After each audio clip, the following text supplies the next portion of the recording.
What it do, world? It's your boy, DJ Sounds Great, and we're here with Christina LoBianco, the author legend. How are you today? I'm doing very well. How about you? I can't complain, I can't complain. So, before we get started, what got you into being an author? Um, since I could write, I've basically found that I've loved it. The thing that really got me to understand how much I loved writing was when we got assigned a poem in the seventh grade, and I just wrote probably one of the. I still remember part of it, but it was a Christian poem that I ended up writing. um, and it ended up being like 2 pages long. And then since then, I was kind of hooked. What's your favorite style of writing? Fantasy. Fantasy. Why is that? Because my imagination can just go crazy, and I like being able to just take it wherever the characters take me. So there's no limits, pretty much. Mm-mm. Okay. Where are you from? Originally from Phoenix, Arizona, but my father was in the military, so we moved to North Carolina very shortly after I was born, and ended up staying in North Carolina. Let's see, until I was about just after I turned 30, and then by that point I was married to my husband, and he was also in the military, so we did a lot of moving from that point. So that's what brings you to Augusta? Mm-hmm. Well, this is the perfect place for an artist to be. So you are in the right city. You just got to make sure you get out there and get connected. So Yes, sir. make sure that happens, okay? Yes, sir. So you've been writing for how many years? I started writing my first book when I was 17. So I'm going to completely give away my age here. So it's been about 22 years. Wow. That's amazing. That's dedication right there. So you've dropped 3 books this year. Yes, sir. But we're going to talk about this first one here. Okay. The Guardians. Warriors, Angels. Yes.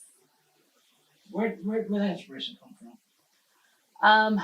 I actually had a dream. This dream, I was living in Louisiana at the time. It was a very strange sort of dream. But there was one of the main things I remember of it is there was an Asian gentleman, kind of reminded me of Chow Yun-fat, to be quite honest with you. And I remember bowing to him out of respect. And there was this whole big society of these people that was kind of a secret kind of group. And as we're hanging out together in this dream, I keep saying something to the effect of, I've got to write a book about you guys. And they're replying back to me saying, no, you can't write about us. We're supposed to be a secret. You can't tell anybody about us. And then I woke up from my dream going, oh, it was only a dream. I can write about them. Now, you haven't had the same dream over and over, have you? No, it was just a one-time thing. Yeah, but saying you might not want to write about it. So, out of all the relics and artifacts, why the Shroud of Turin? It was the one that's kind of fascinated me. And then there's just been kind of this back and forth on if it truly is what Christ was buried with. So whether it is or it isn't, that's actually kind of a conversation between a couple of the characters in the book. And so I never really come to, or the characters really never come to a deciding factor, determining factor on, is this the actual burial cloth that Christ was buried with? It still leaves that up in the air. Because honestly, it's a fact that still is kind of up in the air. No one has really been able to completely and totally prove that it is or is not. So I kind of leave that up to the reader to kind of determine for themselves. So I don't want to have any spoilers, but is the sign of Veneering in there or the spirit of destiny in the story at all? Mm-mm. Okay. And then the whole premise of keeping your faith, is that a real life thing that you put into the book as well? Faith definitely is. There is a character that through a whole big series, a whole bunch of events and everything, she eventually has to kind of come to a determination on if she has faith or if she doesn't. So there is that. So I mean, yes, there is a bit of that. Although I tried not to be preachy within the book. I try to tell a story and let the reader kind of decide for themselves what they want or need from the book. I don't try to preach at people with it. So while I call it a Christian fantasy, I've had people that were complete atheists that have read it and said that they loved it. So the way you have the title, The Guardians, is this a series? Mm-hmm. Yes, Oh, it is. Man. How many? Don't tell me the names, but how many more do you have in the series coming up? I have one that I've actually written, and I'm in the process of. I'm going to be getting an editor for it, so we can start working on it. And then I've got in mind what I want for the third book. But this might be more than a 3-book long series. I'm thinking probably more like 4 or 5 books. Yeah, sounds amazing. Would you hope that one day maybe we can turn into a movie? That would be awesome. Sounds like it would be awesome. So, Rip Zulu. Yes. Now, most men would dream of a woman falling from the heavens just for them. Where'd this come from? Okay, so this one was a little bit different. This one did not come from a dream. I started having this feeling like my muse was telling me, get ready, something's coming. And as I was kind of going through day to day, I started seeing different aspects of this character. And two of the first things I saw was her eyes and her hair. And her hair is exactly the way I saw it, was pretty much exactly like it is on the cover, because my cover artist, I let her know this is exactly, I need her hair a certain color, I need her eyes a certain color. And her eyes are lavender. In the book, her skin is kind of it doesn't really do it justice on the cover, but and it's no fault of my cover artist at all. It's just the fact that this was the best artist for it. But in the book, her skin is sort of like a golden brown. It's like a brown with like an undercurrent of gold. She's a mixture of, at one point she was, she took the form of an Egyptian goddess in a past life, but then at the same time, she's also kind of this Amazonian 6-foot, beautiful woman who, is from another world. So she's got this very ethereal, almost just exotic beauty. So, a 6-foot shimmering golden woman with just the most intense eyes that you can ever imagine. Mm-hmm. Now that is something you guys need to read, okay? I need some reviews on Amazon from these viewers, okay? Let me know. Jonathan the Brave. Now this one is one of my personal favorites because it personally touches me, because I've gone through that thing. But would you tell our viewers about Jonathan the Brave? Mm-hmm. Jonathan was a little boy who had mitochondrial depletion syndrome, and his mom and I were friends. We still are friends. She was sharing his story on Facebook, and we had met, a long time ago and everything through the military, because she was a military spouse, as was I. And of course, with the military, we kind of had to go our separate ways. But we stayed connected on Facebook, and she was telling, basically people on Facebook and everything, sharing her son's story. And he, of course, like I said, he has had mitochondrial depletion syndrome. Um, he was, over time getting more and more sick and everything, but he maintained this ability to be able to smile and show strength and just be an amazing and brave little boy, even in the face of all of everything he was going through. Um, and so it was such an inspiration. It was such an inspiration that I I asked his mom if I could write a book about him, just to kind of to share his story. And she said yes. She gave me, as much information as she could, and I basically had to kind of make sure that it was that children were able to read it. And my daughter did the illustrations for this particular book, and it's just been an amazing way to be able to share his story and to be able to spread awareness about mitochondrial depletion syndrome. For those of our readers who don't know, could you tell us what the actual syndrome is? So basically, the mitochondria is sort of like the powerhouse of the cell, and I really hope I'm explaining all of this right. But basically, the mitochondria is what gets affected. So basically, you use energy to do pretty much everything. And so throughout, the course of the years up until recently, uh, things had to be done to sort of help him preserve his energy or help him keep it up as best as they could. So basically, oxygen mask, wheelchair. It got to a point where he couldn't actually eat with his family. He had tubes that put, the medicine in him, vitamins, food. Everything was kind of served to him through these tubes. So everything was done to, as much as possible to support him and to help him keep his energy up as much as possible.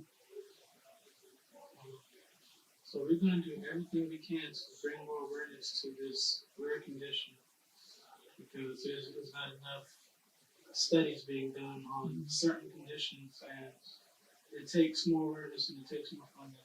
And we're going to do everything we can to bring more awareness to this unfortunate condition.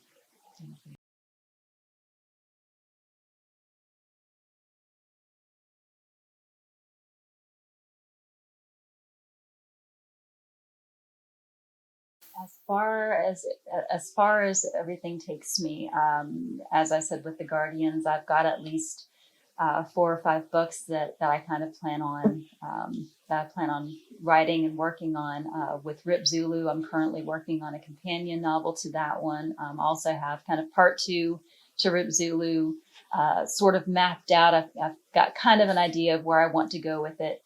The weird thing about with my books is I don't generally do outlines. So basically, I kind of write as the muse takes me. So I don't even know what's going to happen at the end of the book, more often than not. And then with Wolf's Fate, part 2 is actually coming out this year. And then I've got some ideas for book 3 in that particular series. I'm trying to think if I'm forgetting anything. But yeah, so I'm taking this as far as I can possibly go.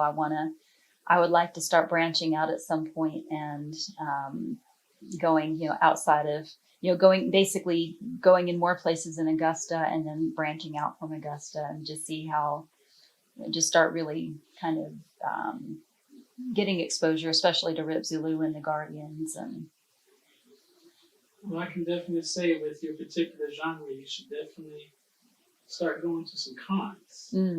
Comic Con, everything like that, Con. You probably have a whole slew of fans in those places. As an author, what has been your biggest challenge?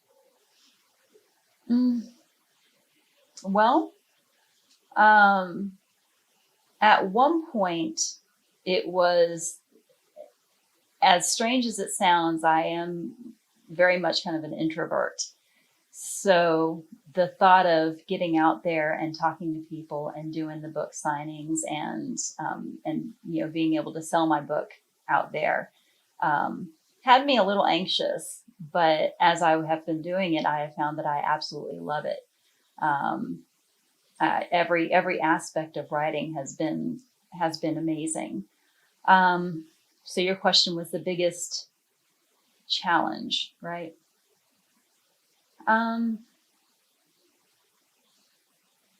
I would say, um, to be honest, being able to truly sit down and find and carve out the time to write, because not too long ago I was holding down a full-time job and trying to balance that with family life and everything, being able to carve out that time to write. So it would get to the point sometimes where I would spend 15-20 minutes a day and write. Because they say if you really love something, that you're going to find time to do it. And so I found time here and there, 15 minutes here, maybe an hour there, just as I could get it done. Consistency is definitely key. Mm-hmm. A lot of us, when we wouldn't have met, if we need to stay consistent. So, the interview would never have happened. So thank you for staying consistent. Absolutely. So that's beautiful. What advice would you give up and coming authors? And do you feel as a female author, does that create more of a challenge, or does that not exist in the writing world? I would say just to remain persistent, and if you feel in your gut that your work is good, then keep pushing it. So I mean, if you can't get published by a publishing company, then look into self-publishing. Make sure you've got a really good editor. Make sure you've got a really good cover artist. Those are things that you might want to invest in if you do self-publish. When you publish, if you actually publish traditionally, uh, if there's one thing I could tell you about that, is make sure that you are not paying to publish your book, because at that point the publisher is not investing in you as an author. A true traditional publishing company wants to invest in you, which means they're going to create your cover. They're going to make sure your book is edited. They're going to do all of these things. They're going to assist you in the PR aspect of things. They're going to do all of these things in order to assist you and help you. Granted that you've got to do a lot to help yourself as well. Just like in the self-publishing world, you've got to do pretty much everything you can to help yourself. But overall, just be persistent, be stubborn, and remain confident in what you have, because it's your creation, it's your baby. So who better to promote it than you, the author? That's beautiful, and that goes to many aspects of artistry and entertainment. If you don't want it, why would anybody else? Absolutely. So that is a beautiful point. Thank you so much. Do you have anything else for the readers and listeners today? I thank you from the bottom of my heart for your time. And if you get a chance to pick up a copy of Rip Zulu or Wolf's Fate or The Guardians or Jonathan the Brave, that would be awesome. And leave a review on Amazon, because that is one way that we can kind of generate interest and keep people coming and for more books and all of that. Awesome. And where can our readers find you? Do you have social media or website? I have a Facebook page. If you look up Christina LoBianco, actually two things should pop up. I actually have recently, I have an account for my author page. So just type up Christina LoBianco and I should pop right up. Thank you so much, Christina LoBianco, the author. And this has been the Sinewave TV. Thank you so much.